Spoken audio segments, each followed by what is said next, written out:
इंदिरा गांधी जी अपनी गवर्नमेंट के personal profit के लिए कैसे हमारे देश के अंदर इमरजेंसी जैसे काले कानून को लागू करती हैं। ये बात जुड़ी हुई है उत्तर प्रदेश के रायबरेली के इलेक्शन से, जहां पर 1971 को हाई कोर्ट इंदिरा गांधी जी को इलेक्टोरल मैनिपुलेशन का दोषी मानते हुए 6 साल के लिए बैन कर देता है।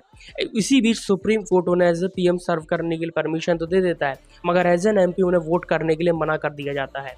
इसी बीच हमारे देश के अंदर जेपी मूवमेंट भी काफ़ी तेज़ी से बढ़ रहा था और सेंट्रल गवर्नमेंट हमारे देश के अंदर गिरती हुई चली जा रही थी। इसीलिए इंदिरा गांधी जी अपनी पावर अपने पास रखने के लिए हमारे देश के अंदर इमरजेंसी को लागू कर देती हैं। 25 जून 1975 को जिस दिन इमरजेंसी लागू हुई थी, उसी दिन हमारे देश के अंदर दिल्ली के अंदर न्यूज़ प्रिंटिंग प्रेस में पावर को कट कर दिया जाता है, ताकि न्यूज़ जो है वो प्रिंट ही ना हो और किसी को कुछ पता ही ना चले।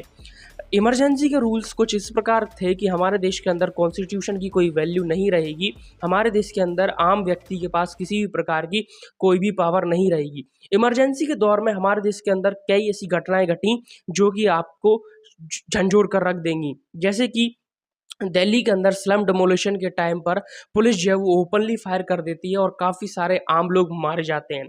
मीसा के तहत हमारे देश के अंदर विपक्ष के नेताओं को अरेस्ट कर लिया जाता है और जिनमें से कई नेता वापस भी लौट कर नहीं आते हैं।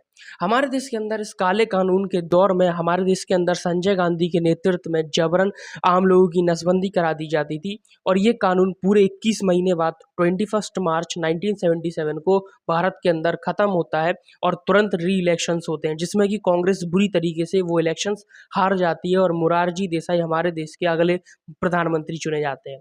अगर हम बात करें कांग्रेस के अभी के अध्यक्ष की, राहुल गांधी जी के बारे में, तो वो कॉन्स्टिट्यूशन को अपने हाथ में लेकर घूमते हैं, मगर शायद उन्होंने अपने ही कांग्रेस के उस 21 महीने के दौर को नहीं देखा जहां पर कॉन्स्टिट्यूशन की कोई वैल्यू ही नहीं थी।